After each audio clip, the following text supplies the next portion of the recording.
¿Se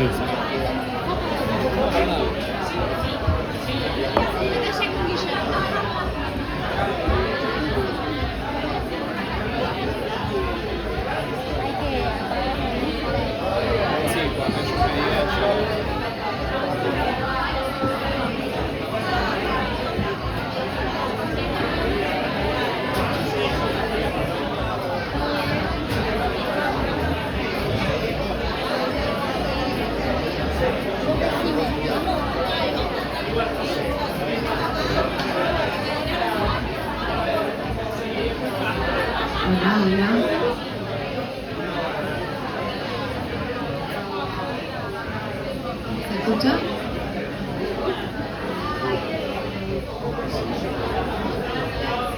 Vale. Buenas noches.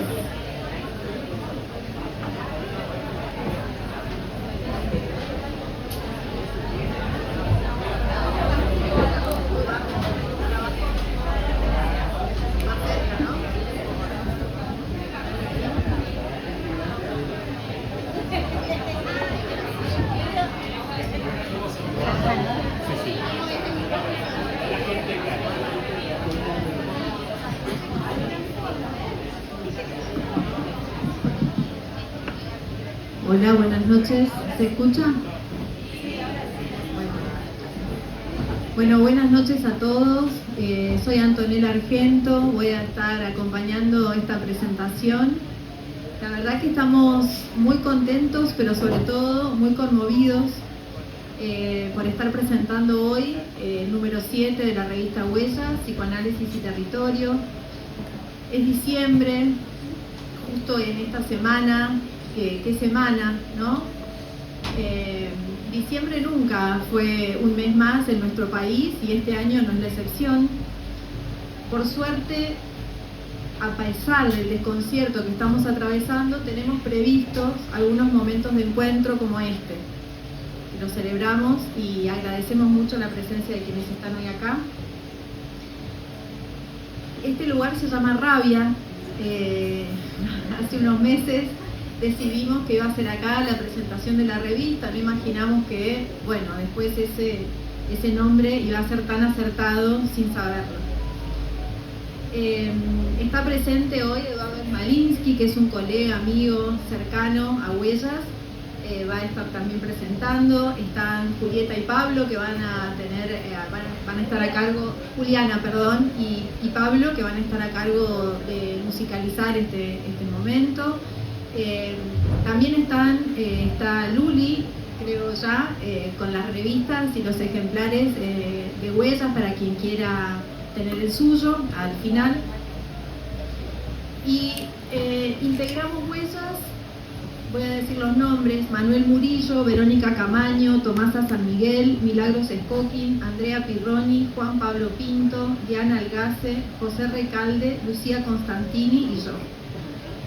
También agradecemos a quienes enviaron saludos que no pueden estar hoy acá, en especial algunas autoras de Rosario que no pudieron venir, pero parece que están armando un posible encuentro en breve en esta impronta federal que hace a Huellas también. Bueno, Huellas es una revista, pero no solamente una revista, que sostiene una apuesta singular colectiva por un psicoanálisis que se practique en nuestro territorio.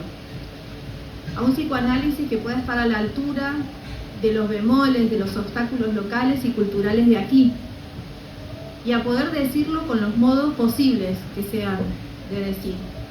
Algunas veces me preguntan o me han preguntado si hay un tema para cada número, y la verdad es que no, contesto que no, porque la invitación de Huellas es a escribir, y es una invitación abierta, que no pretende anticipar, sino que habilita una ocasión para dejar dicho. Se constituye en un punto de exterioridad que descompleta a la vez que inscribe la transmisión de una práctica clínica, institucional, colectiva. Pienso en el hacer de Huellas y resuenan muy fuerte decisión y trabajo. Son dos tópicos muy convocantes para mí, porque estar en Huellas, además, entre otras cosas, me pone en situación de intentar escribir. Digo intentar porque es algo que no me resulta fácil, me resulta muy difícil, no me sale. Sin embargo, agradezco mucho esa invitación porque dispone al ejercicio de pensar el oficio, revisar la teoría, formular preguntas, buscar lecturas y el encuentro cercano con lo imposible.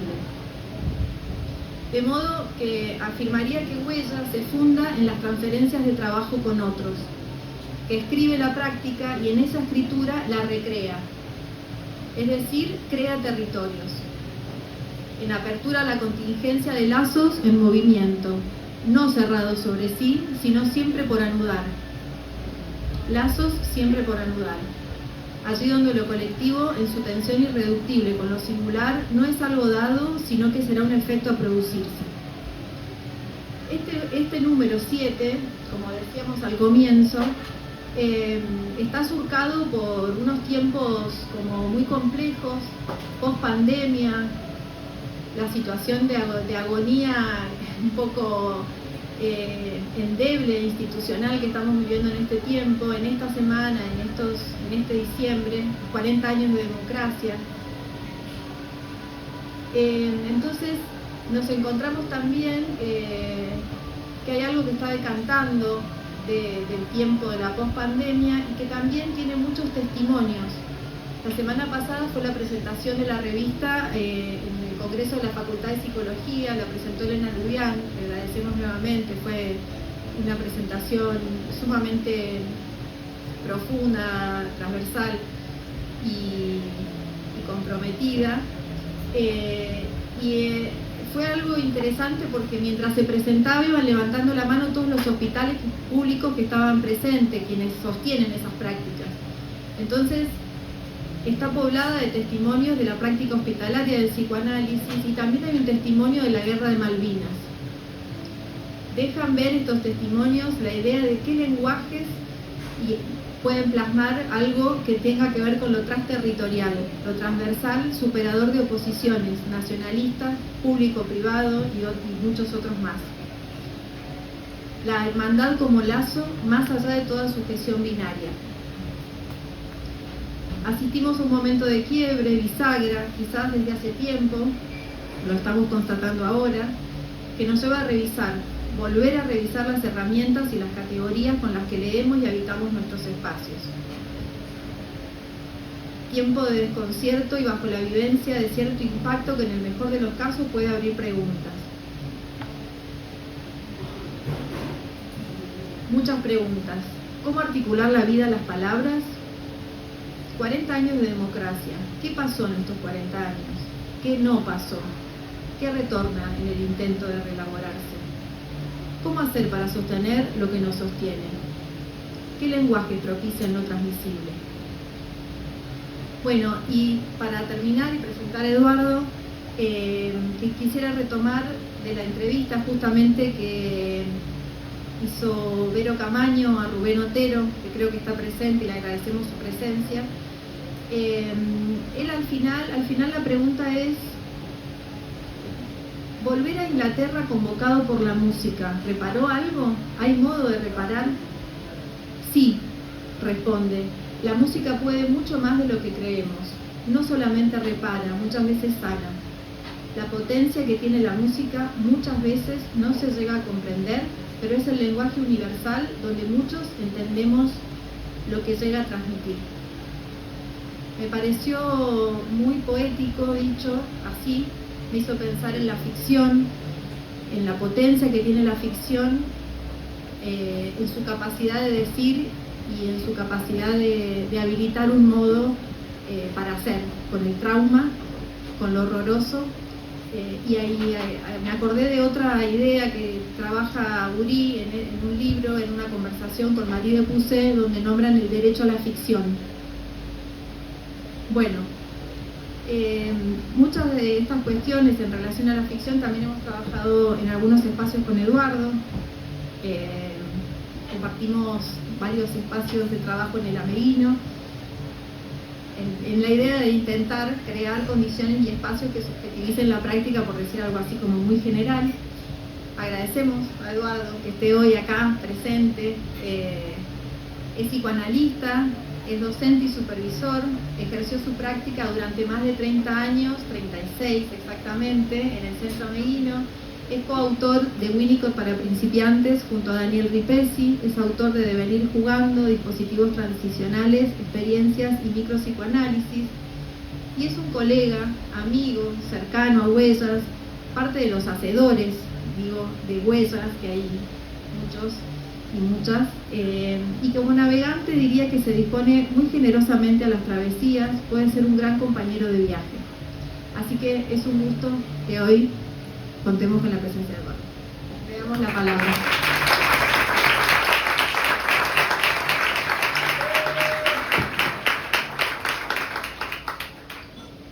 Bueno, buenas noches y bueno, yo primero también quiero agradecer el hecho de que me hayan convocado, invitado. Le quiero agradecer a Tomasa, a Manuel, a Antonella, que además me acompaña acá, y a todos los integrantes de Huella, ¿no?, que hayan pensado que pueda estar en este momento aquí. Bueno, un poco retomando algunas de las cosas que dijo Antonella sobre el momento que estamos viviendo, ¿no? Me parece extraordinario que en el momento que estamos viviendo podamos estar juntos acá, ¿no? Es una oportunidad, es un encuentro, no hay tantos encuentros, no sabemos qué van a pasar con los encuentros, venimos, ¿no?, de épocas donde quizás no podíamos encontrarnos, ahora podemos volver a encontrarnos y creo que quizás ahora podemos advertir lo enormemente valioso que es eso, ¿no? Propiciar estos encuentros, ¿no? En ese sentido pienso que estamos afectados, ¿no? En un sentido, estamos afectados, pero ahora, aunque quizás no estemos contentos, sabemos un poco más, digamos, qué es lo que pasa, por qué estamos afectados. No es lo que nos gustaría, es lo que es, ¿no? Es algo que a mí últimamente me parece importante, digamos, abandonar cierta posición de trascendencia y retomar cierta inmanencia sobre lo que es y no lo que debe ser, justamente para poder entender y tener posibilidades de transformar y de participar en lo que es. Y además creo que en ese sentido también, en alguna medida, el poder encontrarnos nos hace detenernos y entretenernos, y eso me parece también muy importante. Bueno, mi idea era, que no sé si va a surgir, pero es una idea, ¿no? Era proponerles que este encuentro fuera un dispositivo, como lo que mencionó Antonella, ¿no? Un dispositivo para hacer uso, para usar, ¿no? Para mí es muy importante la posibilidad de usar, ¿no? Es la posibilidad de ser protagonistas. Y además pienso que el usar es un contradispositivo paradigmático que sirve un poco a Agamben, desarrolla estas ideas, ¿no? Que es quizás la toma de un poco de Heidegger, un poco de Foucault, ¿no? Que es la posibilidad de profanar, de desacralizar, de recuperar para nosotros, ¿no?, para los hombres, lo que fue puesto en manos de los dioses, de lo sagrado, y lo que en general muchas veces nos llevan o nos obligan a que respetemos para no transformar y para no transformarnos, ¿no? En ese sentido, digo, me parece que la posibilidad de usar y de profanar son muy enriquecedoras. Bueno, ahora hablando en principio de Huellas, ¿no? Algunas cosas que me surgieron. Algunas me surgieron incluso viniendo para acá, pero otras, digo, me tomé muchos meses para pensar y para leer todos los trabajos de Huellas. Pensaba en principio que es bueno dejar huellas, ¿no?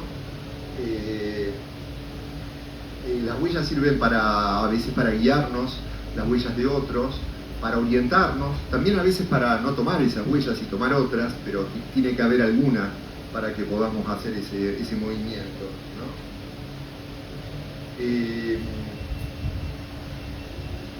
Pienso que el psicoanálisis y territorio es una forma de usar y de hacer con los psicoanálisis. Yo creo que ya podemos hablar de psicoanálisis en plural, ¿no? Los psicoanálisis que hay en este mundo, en estas tierras y en estos tiempos. Han habido otros, en otras tierras también hay otros. También Huellas se trata de un colectivo, que es un colectivo no solo de practicantes de psicoanálisis, sino también de cuerpos, ¿no? Esos practicantes tienen cuerpos que sentimos, somos, ¿no?, esos cuerpos, y también somos afectados. Pero en los encuentros, que me parecen valiosos, también está lo otro, ¿no? Está la alteridad. Allí surge el amor, ¿no? En los encuentros surge amor, surge odio. A mí me parece que el odio a veces, a veces está un poco estigmatizado, pero el odio es una forma del amor, ¿no?, que puede surgir ante las diferencias, y me parece muy valioso en ese sentido también hacerle lugar a las diferencias y al odio, no como algo necesariamente malo, sino como algo que exige en alguna medida ser reconocido para que no sea actuado, y básicamente para que no se responda solo con una idealización. Es muy importante que el odio sea reconocido también, porque también es una manera de pensar cómo se hace presente el cuerpo. Una de las cosas que yo pude ver a lo largo de los trabajos que leí en Huellas es ciertas presencias que me parecen muy importantes en psicoanálisis. Una es la presencia del cuerpo, la presencia de los cuerpos, la presencia de los cuerpos de los analizantes y de los pacientes y de los ciudadanos y de los usuarios, y también la presencia del cuerpo de los analistas y de los trabajadores, ¿no?, y de cómo esos cuerpos también quedan afectados. Bueno, ustedes saben, hay un artículo que a mí me parece muy valioso de Winnicott que se llama El odio en la contratransferencia, ¿no? Y me parece muy valioso porque sitúa que el odio originalmente no está en el niño, sino que está en el otro primordial, en los padres, en la madre, ¿no? Y eventualmente, del mismo modo, también piensa que el odio está en el analista, o eventualmente está en los que trabajamos. Y a veces, por distintas razones, nos puede ser difícil reconocer cómo existe ese odio en nosotros y qué podemos hacer con ese odio. En este sentido, también pienso que hacer política es usar y es conversar como podemos y no como debemos. Esa era un poco la idea cuando les planteaba la idea de hacer un pasaje de cualquier forma de la trascendencia a la inmanencia, ¿no? De hablar como podemos, como nos surge, ¿no? Un poco también como por ahí yo he leído las otras huellas y creo que hay cada vez mayor posibilidad de hacer uso en sus textos. También hay cada vez, me parece,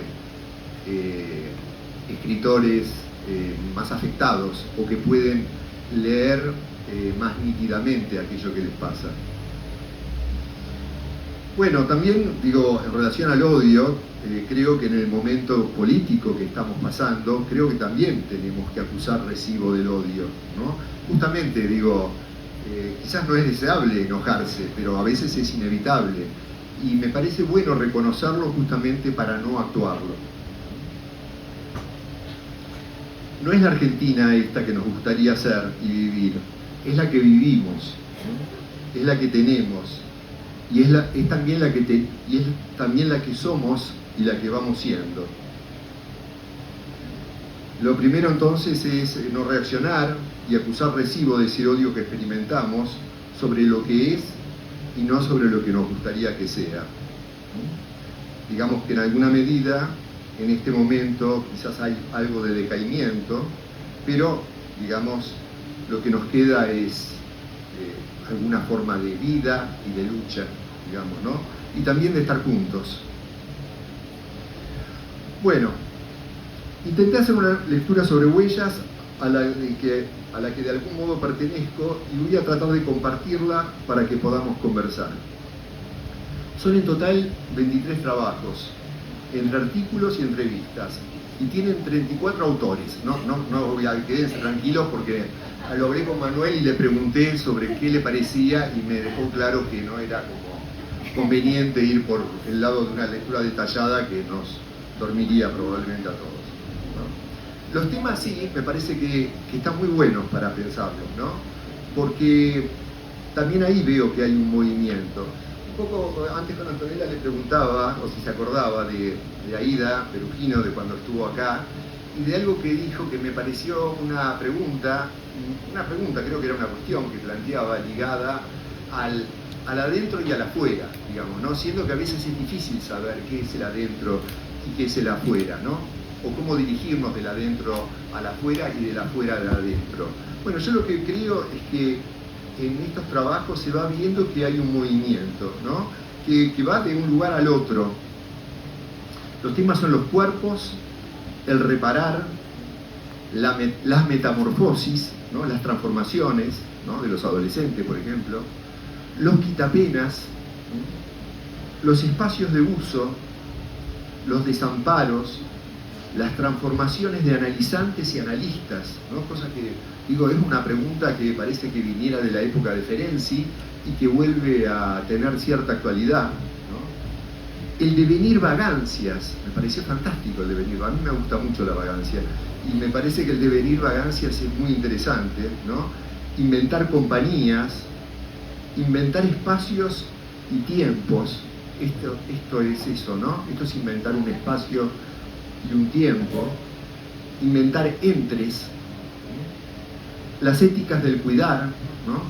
Los diferentes modos de cuidar que pueden existir, los modos de apropiarnos de la época en que vivimos, que son más de uno, los modos de tramitar la violencia institucional, lo político del psicoanálisis, los femicidios, las vulnerabilidades, hacer lugares donde no los hay. Yo diría que un poco era eso algo de lo que se me ocurría también hoy cuando pensaba en esta presentación, ¿no? Pensaba, por un lado, que quería decir algo que estuviera bueno para que me volvieran a invitar, siempre se juega algo de eso. Pero diría también que pensaba en que cuando, también que es algo que me parece importante dentro de esto, es que a mí me parece, y a Winnicott también me parece, pero yo se lo robé a Winnicott, es que es muy importante la idea de vivir creativamente, porque si no, diría yo que si no podemos vivir creativamente, que no es hacer arte, ¿no? Es un modo espontáneo de vivir y que tiene que ver con la posibilidad de crear lo encontrado, también de imaginar.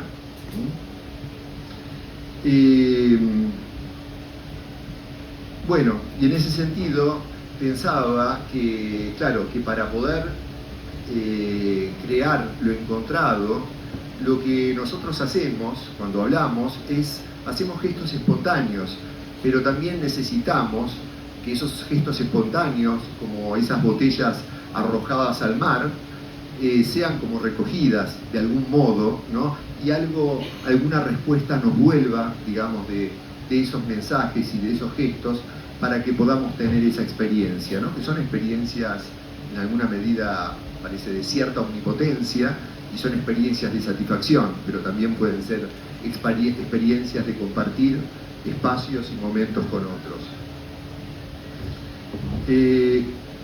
Bueno, también otros trabajos hablaban de hacer lugar donde no lo hay, que tenía que ver con eso, ¿no? Que a mí me parece maravilloso la idea de crear lugares donde no preexisten, ¿no? Donde quizás no están dados, ¿no? Incluso diría, me acordaba de algunos textos, por ejemplo, pensaba mucho en el texto de Ignacio Leikowicz, que tiene ya ahora más de 20 años, creo yo, entre 20 y 25, donde él en ese momento se le ocurría esto de pensar sin Estado, no porque no sea indiferente, que es un poco también lo leía en la solapa de Huellas, que haya estado a que no haya estado, pero me parece que también tenemos que comenzar, como estamos advirtiendo, que hay algo que está cambiando, que algo está cambiando hace mucho. Yo diría, hay algo que está cambiando por lo menos posteriormente a la Segunda Guerra Mundial, y quizás nosotros vamos un poco con retraso. Miren, ahora continúo con esto, ¿no?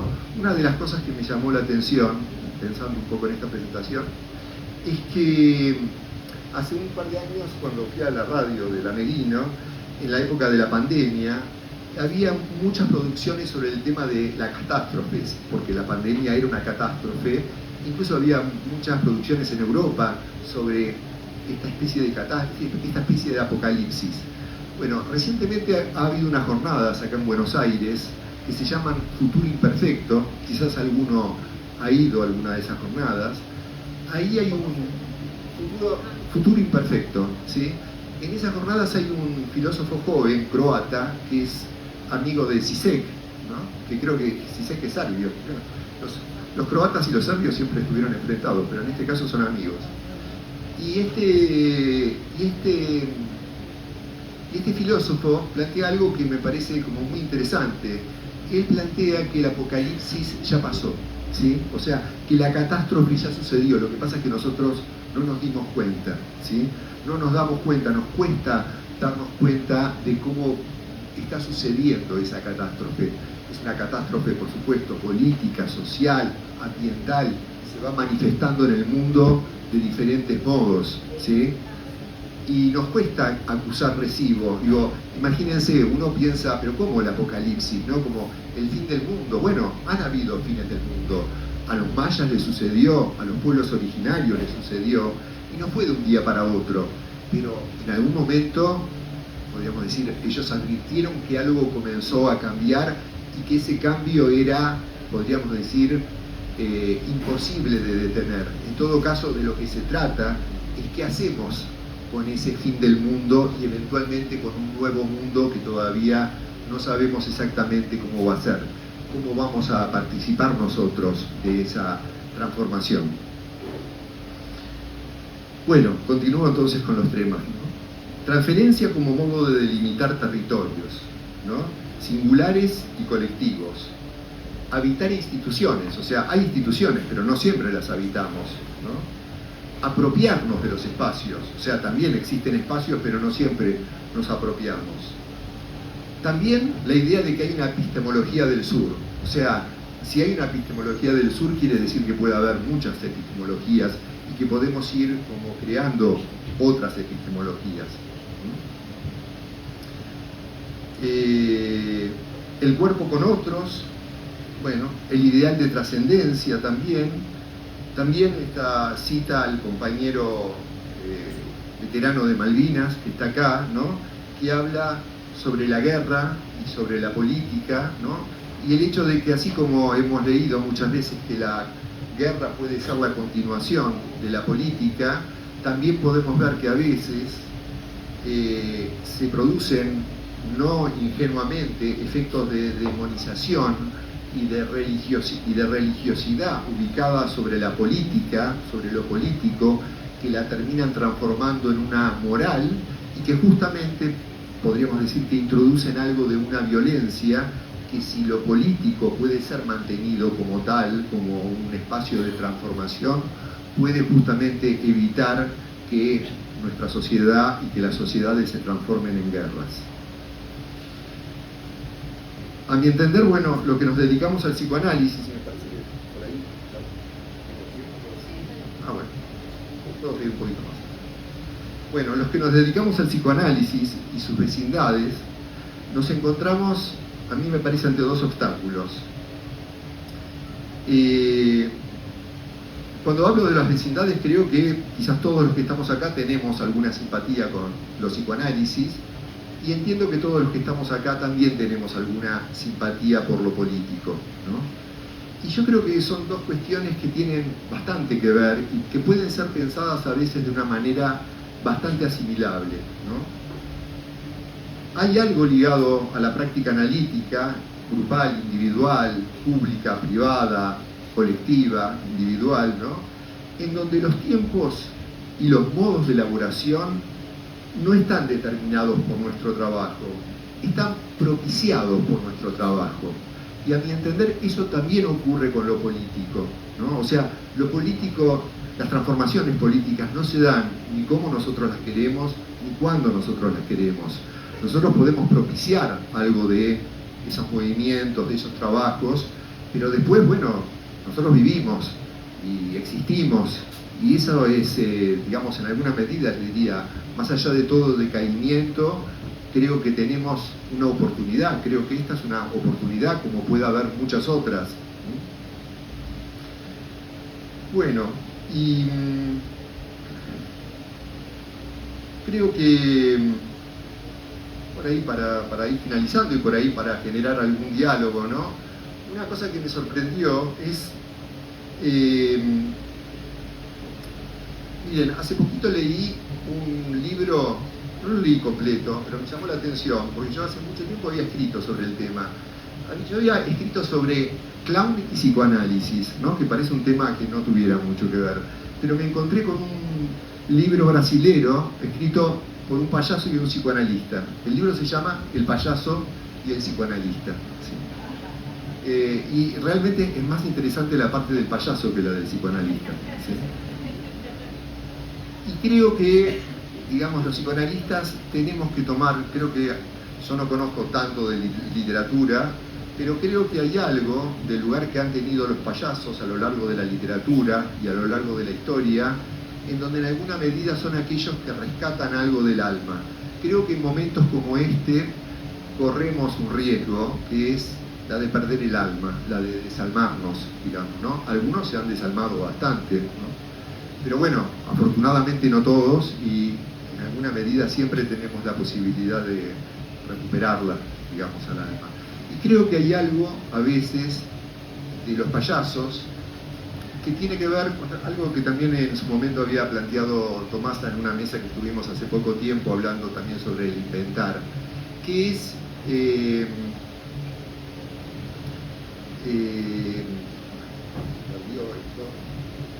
tenía que ver quizás con esto, ¿no? Con cómo no perder el alma.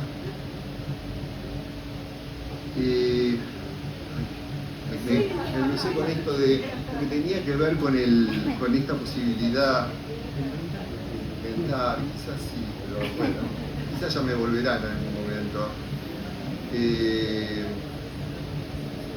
Bueno, básicamente lo que yo había escrito, que lo voy a tomar desde ahí porque es lo que me quedó presente, que una rara habilidad que tienen los clowns es que básicamente su tarea consiste en fracasar. Y a mí me parece que esa es una tarea que compartimos los psicoanalistas. Digo, quizás los psicoanalistas, quizás los humanos, quizás el existir tenga que ver con, en alguna medida, digo, con la posibilidad. Digo, los clowns lo hablan en términos de fracaso. Quizás ellos no hacen una diferencia entre fracaso y falla, digamos, ¿no? Pero quizás es eso. Quizás la posibilidad de recuperar el alma a veces es el modo en que podemos fallar, en que podemos sostener esa falla, en que podemos sostener lo que no sabemos, lo que nos interesa escuchar. Ah, ya me acordé.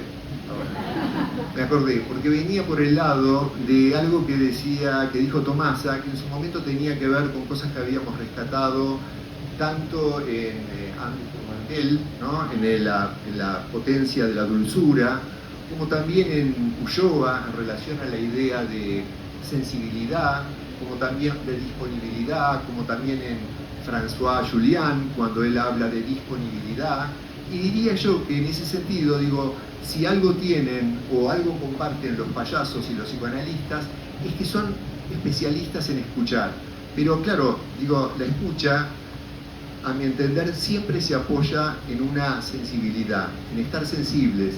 En estar sensibles básicamente también en aquello que sufre, en aquello que podemos pensar como fracasos, en aquello que no anda, ¿sí? En poder en alguna mínimamente, diría yo, como identificarnos con algo de esos sufrimientos y de esos padecimientos, ¿no?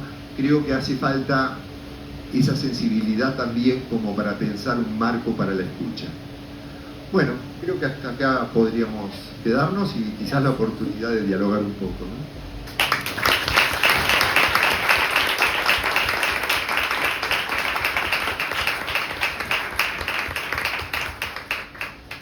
Bueno, este es el momento donde abrimos la posibilidad de que alguien, si quiere hacer algún comentario, alguna pregunta, puede hacerlo, se puede acercar o pasamos el micrófono porque no sé si se va a escuchar.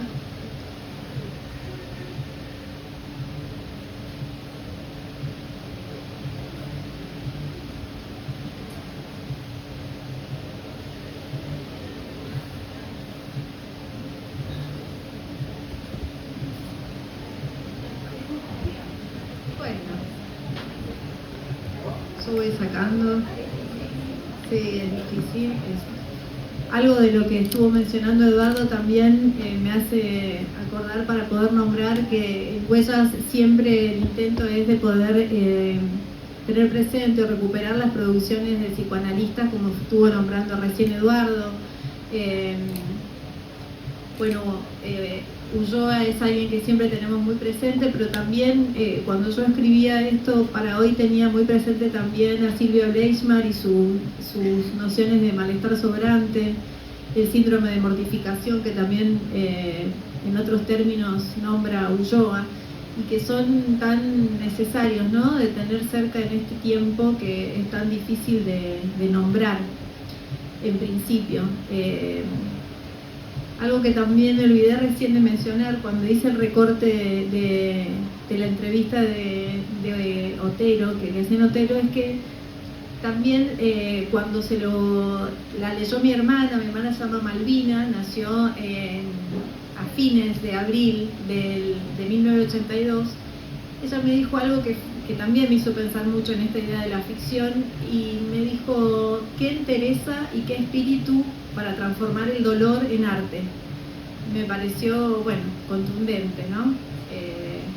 En esta idea de intentar pensar y buscar modos y condiciones para seguir haciendo y para seguir elaborando, ¿no? Lo que a veces queda corto en términos de las palabras que disponemos o de los espacios incluso que contamos, ¿no?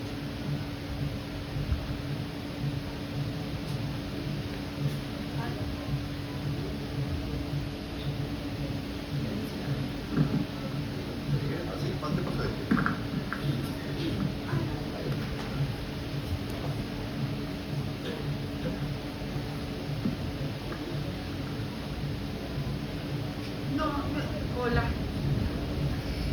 No quiero decir más que gracias, que es un montón, y me pareció muy interesante la presentación que hicieron, y en base a eso a mí me gustaría nombrar las instituciones públicas que están presentes hoy acá. Está el Hospital Belgrano de San Martín, está el Hospital Rivadavia, está el Hospital Piñero, está el Centro 1, díganme, está el Hospital Argerich, está el Hospital Bonaparte, la Universidad, la Facultad de Psicología de la UBA, el Álvarez, perdón, Moreno. Ah, claro. Es una especie de decir presente. Eso me gustaría decir, ¿no? El Gutiérrez. El Gutiérrez, estaba Mariana, que la vi, no la saludé todavía. El Pena. Ameguino. El Ameguino. Bueno.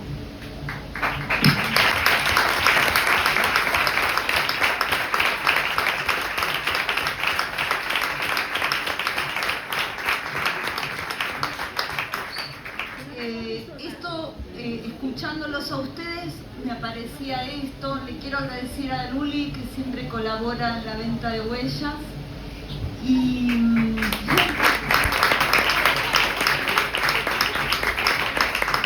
se acaba de recibir de trabajadora social,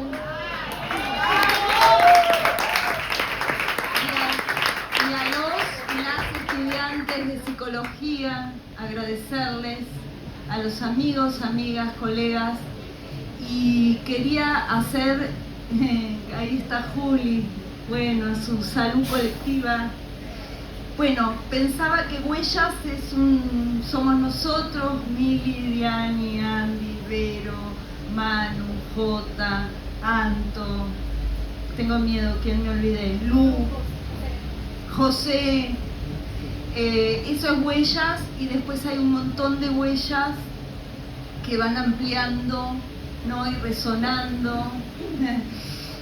Agradecerles mucho, y entonces se me ocurría hacer un gran acto político, que lo voy a hacer ahora, el mayor acto político que hice en mi vida voy a hacer ahora, que es invitarlos e invitarlas a escribir para Huellas 8 en el 2024. Lo que más nos interesa es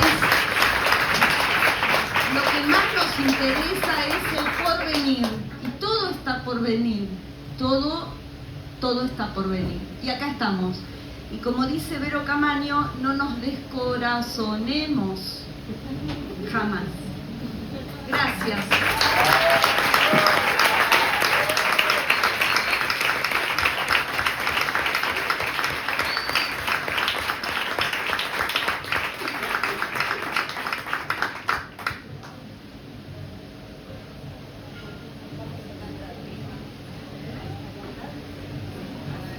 Van a cantar en breve, pero no quisiera dejar a nadie sin la posibilidad de que pueda decir, balbucear, cantar incluso si quiere, ¿no?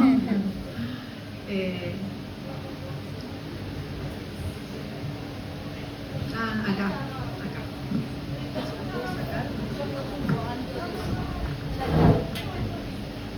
Hola, ya estoy. Bueno, muchas gracias por la presentación. Eduardo, quería saber qué pensabas sobre la posibilidad de pensar la sensibilidad como política, o política de la sensibilidad, si se puede ir por ahí, a lo mejor.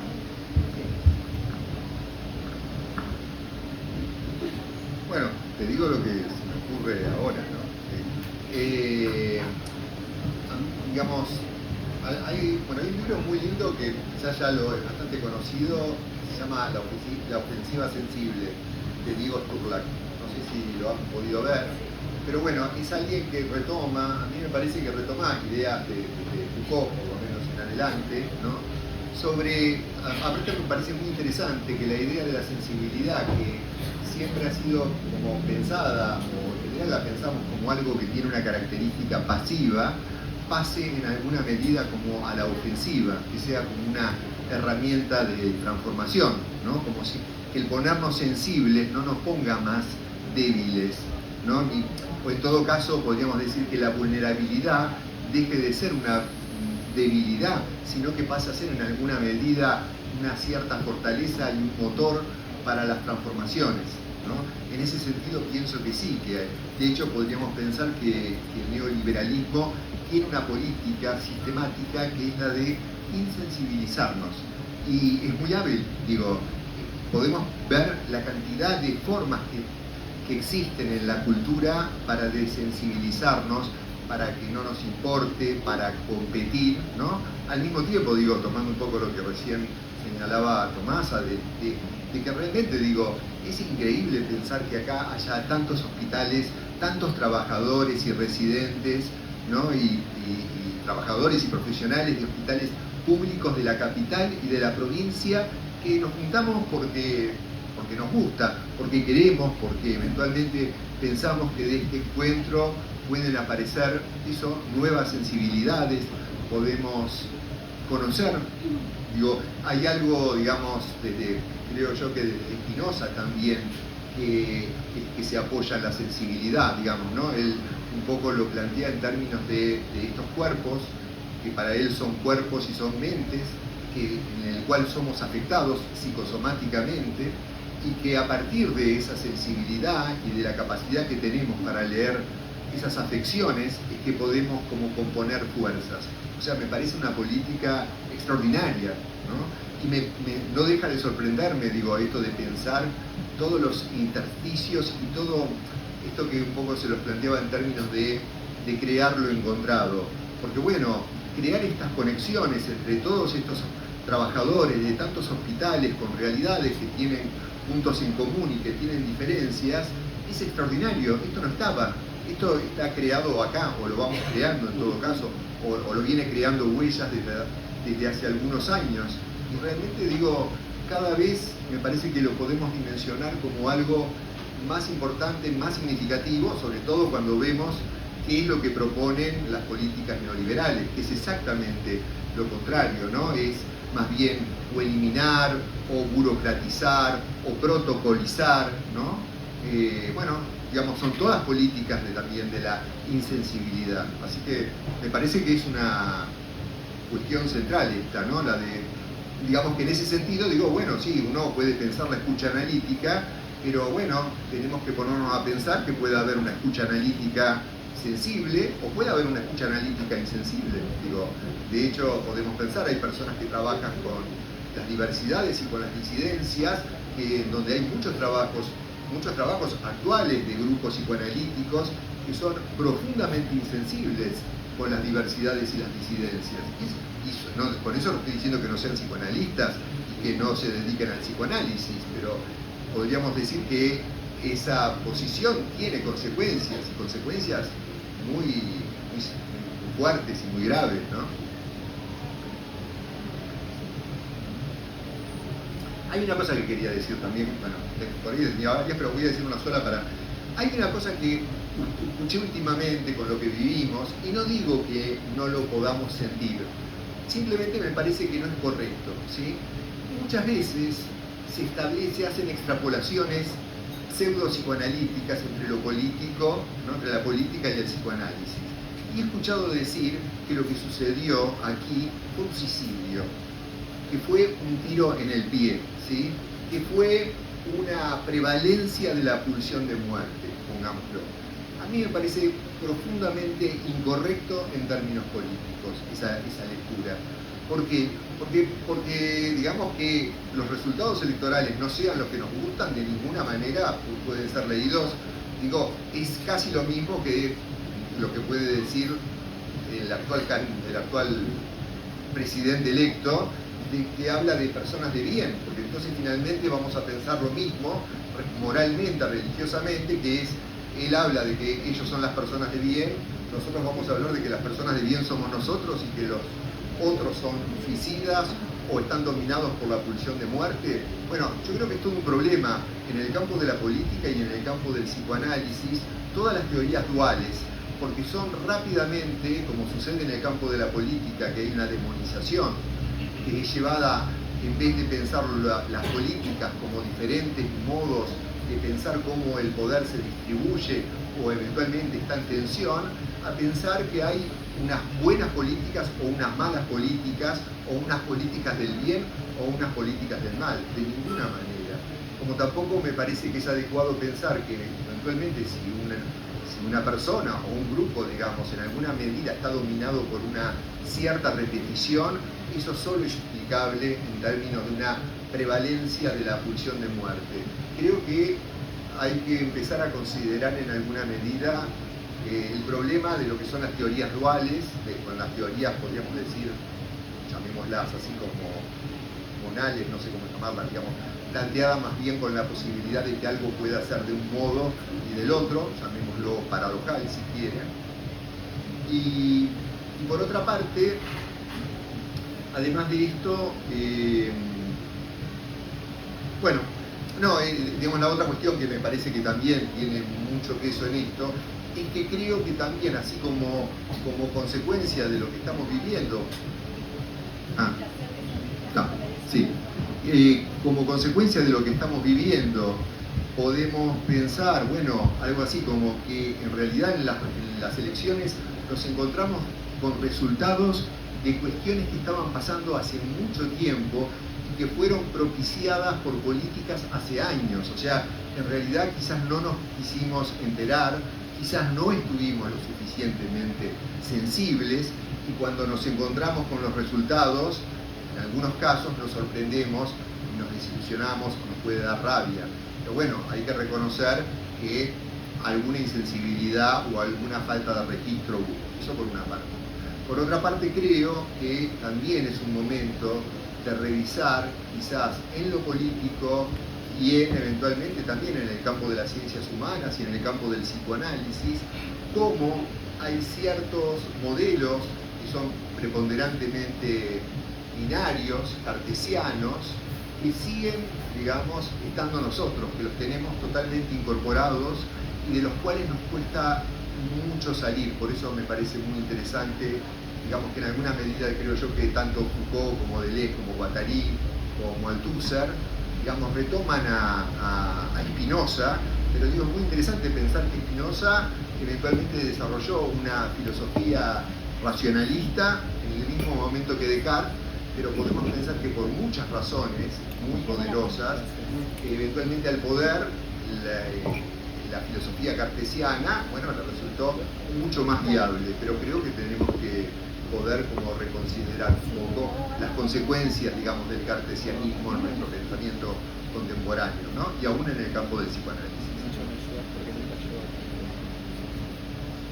Disculpe que hable tanto. Tenía la oportunidad.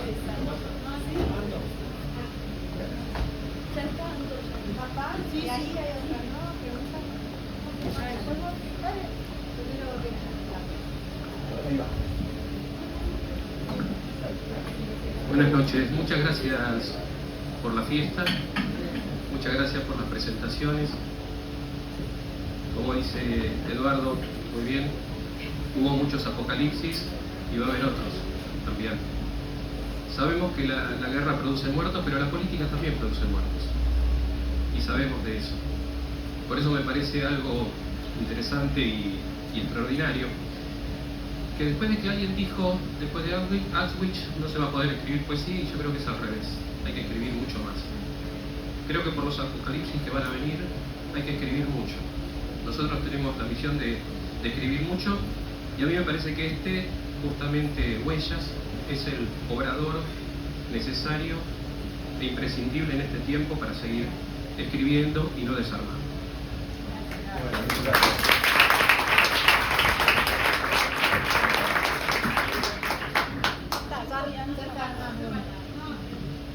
No se va a escuchar, me parece que... No. Yo voy.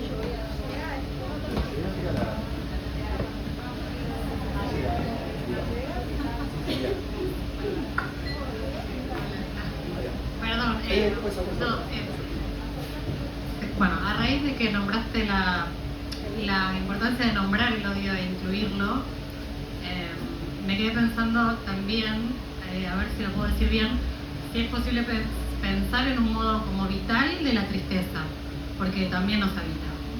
No es la versión melancolizada, no es la tristeza en el sentido banal de a veces cuando se hace la dualidad de pasiones tristes, pasiones alegres, me parece que a veces se transmite mal en el sentido banal, pero nos habita eso también, y me parece que puede tener, me pregunto, pensando con vos, si eso puede tener una potencia. Me parece que sí, porque si no, por lo menos lo que a mí me pasó es escuchar como, bueno, resistir, luchar, ya recuperarse y decir, bueno, pará, entonces qué importancia tenía el duelo, o qué importancia tenía habitar lo que fuera que pase. Porque sí, me parece que puede haber una potencia vital en la tristeza según cómo eso se lleve, ¿no? O sea, algo así. ¿Alguien más? Ya que estoy acá, levanto algún pedido. Yo trabajé en Moza mucho tiempo. ¿Querés hablar? ¿Alguien más? ¿No? Acá. Bueno, agradecerles.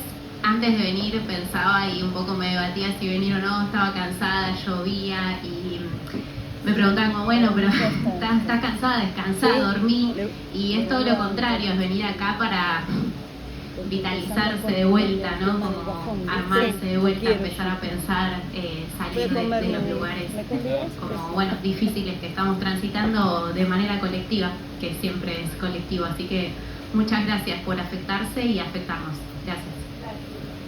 La música.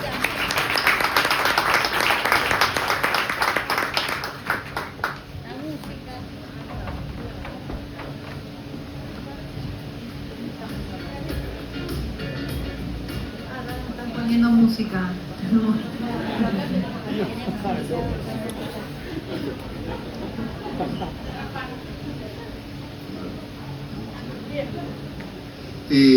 Bueno, algo breve. Me parece, te agradezco mucho lo que vos dijiste, pero quería retomar la pregunta de la compañera, que me parece muy importante. Hace poco hablamos justamente en el último acto del 24 de marzo en el hospital, ¿no?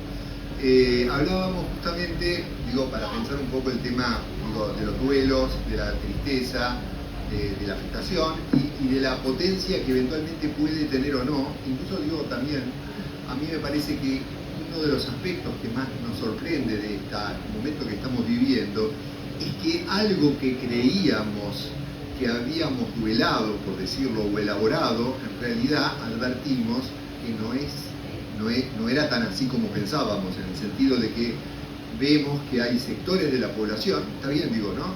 que por distintas razones pueden tener posiciones negacionistas, de negar que ciertas pérdidas que sufrimos existieron, ¿no? En ese sentido, digo, tendríamos que pensar entonces que, digo, yo creo que las políticas de la memoria han sido muy importantes en la Argentina, creo que en pocos lugares, pero podríamos decir que las políticas de la memoria no son tampoco la garantía, digo, porque se nota que puede haber muchas políticas de la memoria. Por ejemplo, algo de lo que veíamos en el último acto es que a veces podemos pensar esto, que es, podemos pensar que la dictadura pasó.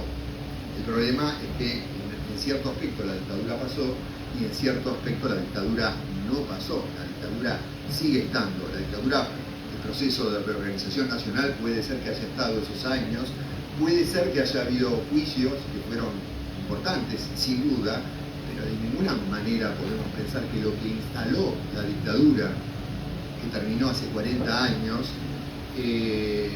pasó. De ninguna, esa dictadura, además de las barbaridades que hizo, de las monstruosidades que hizo, de lo que mató, vino a modificar, podríamos decir así, como matrices de subjetivación que quedaron instaladas, que quizás no lo advertimos porque estábamos aterrorizados o porque sobrevivimos o por lo que fuera, y en alguna forma, bueno, a veces, un poco tomando lo que vos planteabas, muchas veces lo que vemos es que cuando creemos que estamos recordando en un acto, a veces son actos que terminan siendo más formales o más efeméride. Como, sí, claro, como algo más solemne, que concretamente algo que está vivo, digo, que está vivo y que podemos pensar eso, cómo la dictadura sigue hoy, o cómo ciertos aspectos de la dictadura sigue hoy. Por otra parte pensaba, el solo hecho de considerar que el juicio a los responsables militares de la ejecución de esos actos se los haya juzgado, de ninguna manera implica que se haya, entre comillas, elaborado de algún modo la participación civil, eclesiástica, empresarial, periodística y la complicidad de gran parte de la población. No estoy diciendo por eso que haya que juzgarlos a todos, pero quiero decir que hay que pensar que el problema es más complejo de lo que parece y que no se resuelve, como se dice, de una. Puede haber muchos modos de tramitación, por supuesto que lo jurídico a veces puede funcionar, pero de hecho ustedes saben que, digamos, es curioso porque hoy justamente alguien me hablaba de eso, me decía que, claro, los juicios que se hicieron acá no son equivalentes a otras cosas que se hicieron en el resto de América del Sur, en el sentido de, por ejemplo, bueno, concretamente en Chile y en Uruguay no se hizo casi nada porque hubo un acuerdo civil para no hacerlo, con todo lo que eso implica. En algunos países de Centroamérica hubo algo que se llama justicia transicional, que es más bien buscar que los que participaron en esas acciones las expliciten y que sea eventualmente el poder político el que eventualmente indemnice a los que sufrieron esas cuestiones. Bueno, digo, son opinables todos esos modos de tramitación y podríamos decir, y como resultado de la Segunda Guerra Mundial, digo, los juicios que hubieron tanto en Japón como los juicios que hubieron en Alemania fueron los juicios hechos por el bando vencedor a algunos jerarcas y básicamente también para arreglar las cosas, para que eventualmente todos los alemanes que pudieran colaborar con la Guerra Fría pudieran sumarse a esa lucha, ¿no? Con lo cual, bueno, podemos ver que sí, que la tristeza, digamos, si tiene un lugar y puede ser reconocida, lo cual no es tan fácil, puede ser muy poderosa, pero bueno, hay que crear estos espacios para que pueda como desplegarse. Claro, sí, va a contrapelo del empuje a no, justamente a desafectarlos, ¿no? O a desafectarse. Bueno, estamos, ¿no? Gracias, Eduardo. Vamos ahora con el momento musical. Pueden terminar de comer tranquilo y después viene Pablo y Juli entonces con su música. Bueno, muchísimas gracias.